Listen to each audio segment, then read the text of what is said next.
नमस्कार दोस्तों, मैं हूं राहुल सैफ। लीगल चैनल में आपका स्वागत करता हूं। दोस्तों, सबूत, गवाह, इनकी क्या वैल्यू होती है केसेस में? तो जनरली लोग कहते हैं हाँ ठीक है, इनसे केस सॉल्व हो जाते हैं। तो अगर केस सॉल्व हो जाते हैं तो इन्हें कब बताया जाना चाहिए और क्यों नहीं बताया जाना चाहिए, या बताया जाना चाहिए तो उसके फायदे क्या होते हैं? मतलब इस तरह का कंफ्यूजन हर वक्त घूमता रहता है आप व्यूअर्स के दिमाग के अंदर। कोई सही जवाब, कोई सही तरीका पता नहीं चल पाता है। कई बार सलाहकार हमें मिसगाइड करते हैं या सही सलाह देते हैं, ये भी एक कंफ्यूजन है। यानी हम जो वकील करते हैं वो हमें क्या सलाह सही दे रहे हैं, उसका क्या फायदा है? देखिए, केस एक ऐसी चीज है जिसके अंदर जो खुद पार्टी है उसके दिमाग में हमेशा डाउट्स बने रहते हैं। क्यों बने रहते हैं? क्योंकि उसे कुछ गलत होने की आशंका रहती है। उसे लगता है मेरा केस नहीं बिगड़ जाए, मेरे केस में कोई नुकसान नहीं हो जाए। और इतना ओवर कॉन्शियस होने की वजह से ये नुकसान होने के चांसेस ज्यादा हो जाते हैं। यानी कि एक सही जानकारी जब नहीं होती तो आदमी में घबराहट और डर की भावना बनी रहती है, डाउट में रहता है आदमी। इसी डाउट को क्लियर करने के लिए आज ये वीडियो बनाया है।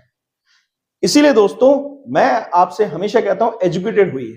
जब आप ज्यादा एजुकेटेड होते हैं तो ज्यादा सोर्सिंग होती है। झूठे केसेस के अंदर आप जब अपने केसेस को सॉल्व करने के लिए ज्यादा नॉलेज इकट्ठी करते हैं, ज्यादा अच्छा एज निकाल पाते हैं, ज्यादा मजबूती से केस लड़ पाते हैं। क्यों? इसलिए क्योंकि एक तो इन कोर्सेज में हम आपका एक सबसे बड़ा काम छोटा कर देते हैं, बहुत बड़ा काम छोटा कर देते हैं। वो क्या? कि आप अपना केस लड़ रहे हैं मगर आपको रिसर्च भी बहुत करना पड़ता है, बहुत नॉलेज इकट्ठी करनी पड़ती है, जो कि आपको लगता है बहुत ज्यादा है। हमारी टीम ने एक्सपीरियंस से और बहुत सारे रिसर्च से एक ऐसा अनुभव कमा रखा है जो आपको डिलीवर करते हैं हम अपने कोर्सेज के थ्रू। इंडिविजुअली आपका केस जो है उसकी स्ट्रेटेजी हर बार अलग होती है आप ही के लिए। यानी कोर्स आपके ही केस को दिमाग में रख के डिजाइन किया जाता है, सिचुएशनल प्रोग्रामिंग होती है।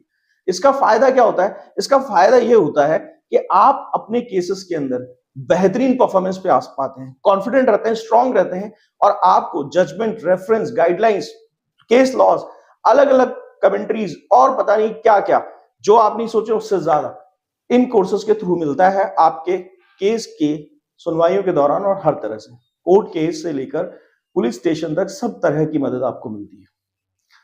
अगर आप भी इन कोर्सेज का हिस्सा होना चाहते हैं, दिए गए व्हाट्सएप नंबर पर डिटेल लीजिए और ज्वाइन कीजिए। आप अगर इस वक्त किसी कानूनी समस्या का समाधान चाहते हैं और आपको लगता है कि मैं एक उपयुक्त व्यक्ति हूं, तो तुरंत इस नंबर पे व्हाट्सएप कीजिए, अपॉइंटमेंट बुक कराइए। दिए गए टाइम पर आपको मेरा कॉल आएगा।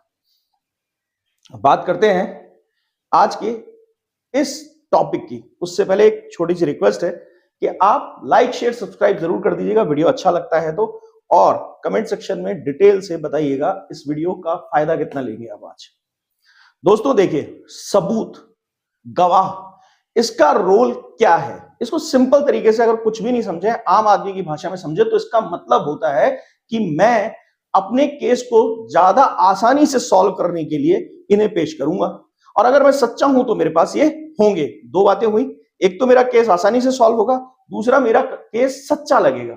यानी कि मैं ही रेलेवेंट नजर आऊंगा सामने वाली पार्टी। क्योंकि एक बात हमेशा समझिए, जैसे ताश के पत्ते खेलते हैं, एक के पास जीतने के सारे पत्ते होते हैं और एक के पास हारने के सारे पत्ते होते हैं, तो सबूत वो जीतने वाले पत्ते हैं।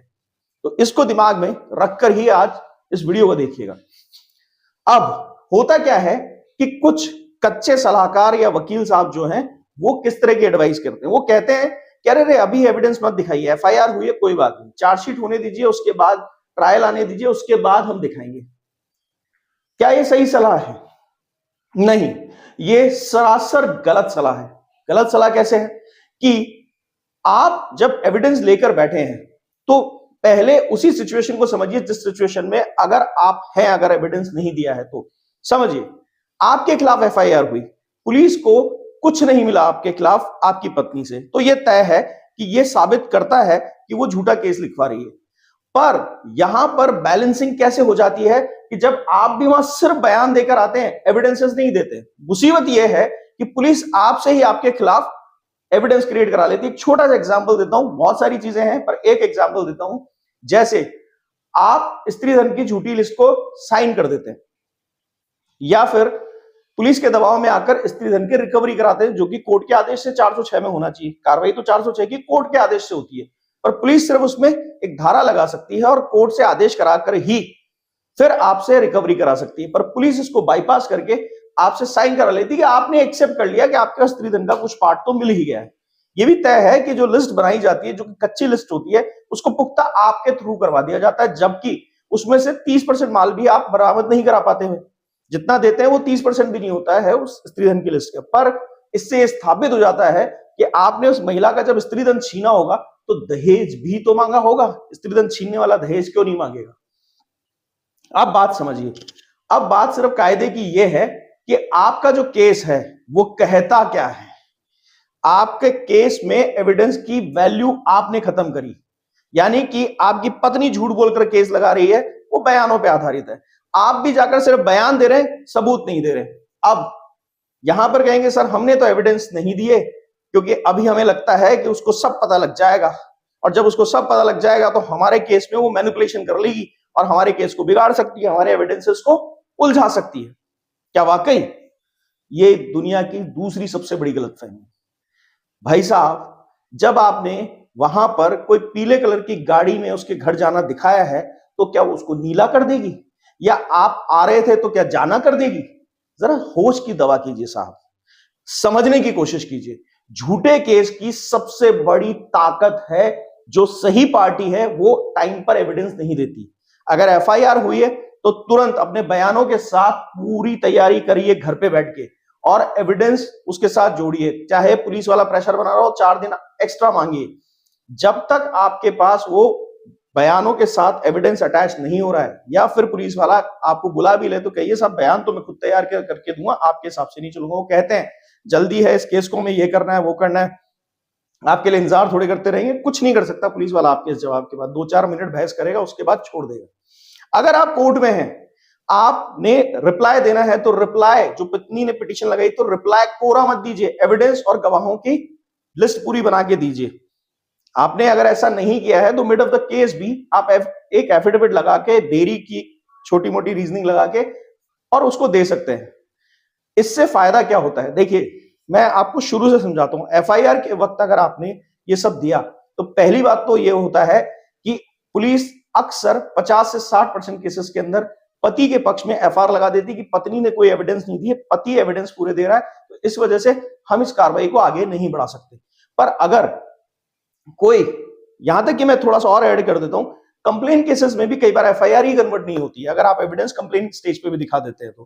पर इसका पूरा सबूत बनाइए कि आपने पुलिस को एविडेंसेस दिए थे।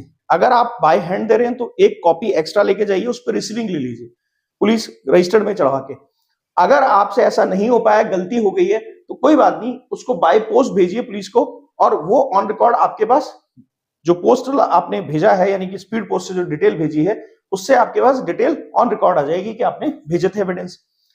इसके अलावा अब ये होता है कि पहली बात तो यहीं से केस खत्म हुआ। फिर भी मान लीजिए पुलिस वाला कोई बेईमान निकला, रिश्वतखोर निकला, या फिर पुलिस को लगता है नहीं लड़की है मेहरबानी कर दे, ऐसा वैसा होता नहीं, रिश्वत वाली बात ही होती है, तो वहां से वो मान लीजिए फिर भी जानबूझ के दबाकर रजिस्टर्ड करके एफआईआर, और फिर उसके बाद थोड़ी बहुत उटपटांग कार्रवाई करके और चार्जशीट पेश कर देते हैं। अब सिर्फ 2 स्थितियां होती हैं, या तो चार्जशीट पेश करते वक्त पुलिस वाले आपके गलती से एविडेंस अटैच कर दे, तो उस चार्जशीट को आप जब चाहें तब खारिज करवा सकते हैं। अब ये लंबा प्रोसीजर है, ये कैसे होता है ये कभी और बात कर लीजिएगा।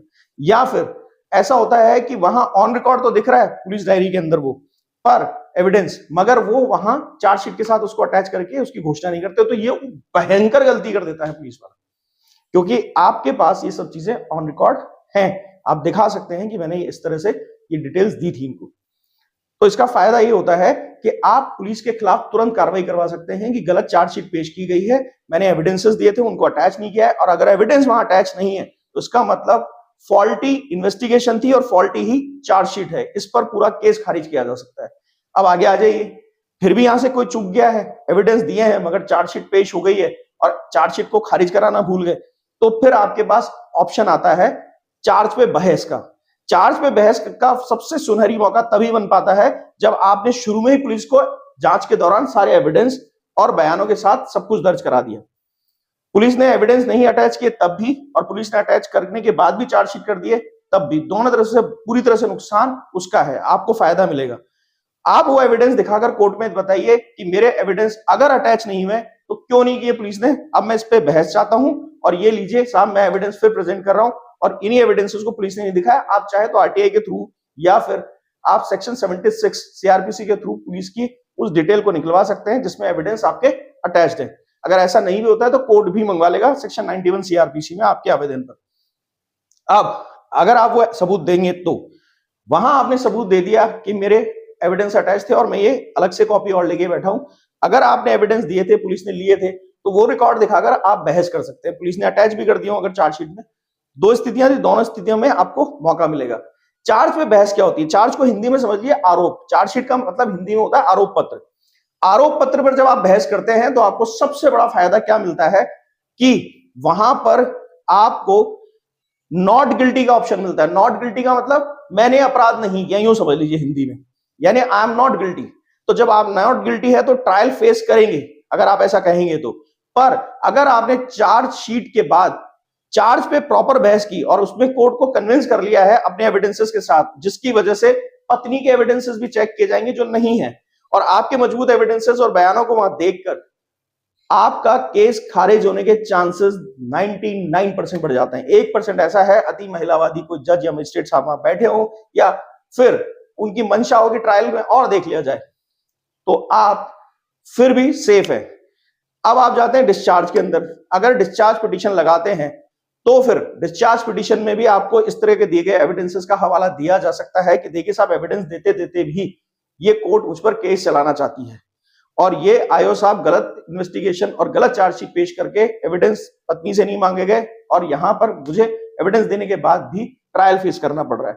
तो ये फायदा होता है डिस्चार्ज पिटीशन के अंदर।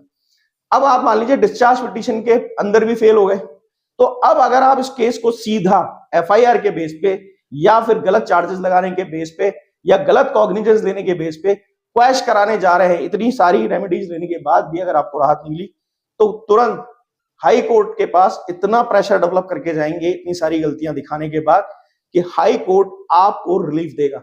इन केसेस की मियाद क्या होती है अगर इस तरह से लड़ाया जाता है? तो ये सबसे बड़ा सवाल कई बार आता है। देखिए अगर सही अनुभव के साथ जुड़कर आप अगर इन केसेस को डील करते हैं तो 6-8 महीने से ज्यादा लाइफ नहीं होती इन केसेस की क्वैशिंग तक पहुंचते। डिस्चार्ज से पहले तो 3-4 महीने में नहीं पड़ जाते हैं।